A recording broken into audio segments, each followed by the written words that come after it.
So you sort of have this situation where if you go out on a run or a race, your body is going to be burning some percentage of fats and some percentage of carbohydrates. Diet and training stimulus and lifestyle and things will impact how those numbers play out. We'll talk a little bit about that. But regardless, you're going to find yourself in a spot where you're going to be dipping into that small pool of fuel from glycogen stores.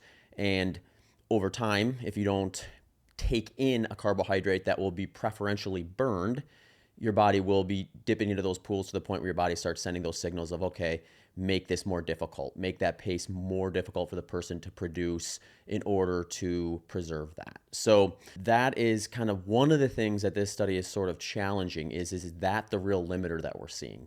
Or is it what Noakes has been talking about a little bit more of just defending blood sugar levels, meaning like trying to stave off this hypoglycemic state where you have a dip in blood sugar, and that is what is driving the increased perceived effort at a given pace. So if he's right, or if they're right, then you have this scenario where the goal would be targeting stable blood sugar versus trying to build your fueling strategy in a way that would defend liver and muscle glycogen the way that we've sort of looked at it historically. So disclaimer here, I mean, for me, all my racing to date from the start of being on a low carbohydrate to today has been in line with that theory that liver muscle glycogen defense is what I need to do. And I've built up my fueling strategy to accommodate that. So if you look at my metabolic cart testing, I know at like my 100-mile intensity,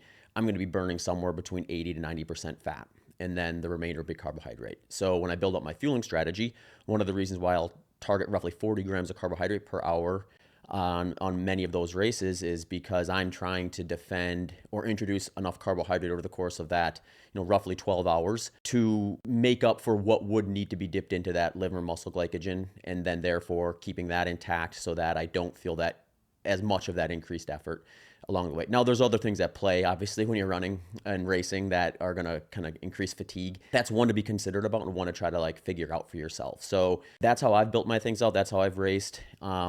When I have done races, 100-mile races going lower than that, I have had harder races. I haven't had as good a finishes. I felt like I, was a lot flatter at the end of the race than I was during it, in the middle of it, starting it, and all that sort of stuff.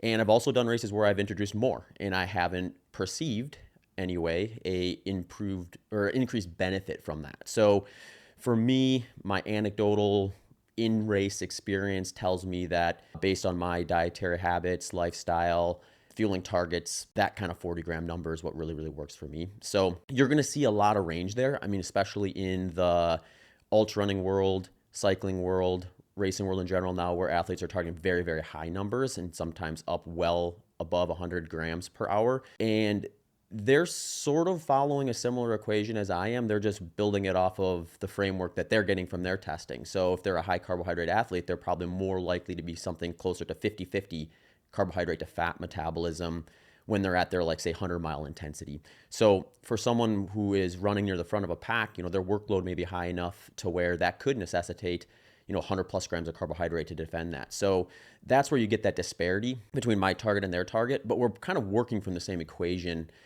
So this study is sort of challenging some of that in terms of like, do we need to work off that equation, or should we be just introducing enough glucose into the bloodstream to maintain those levels?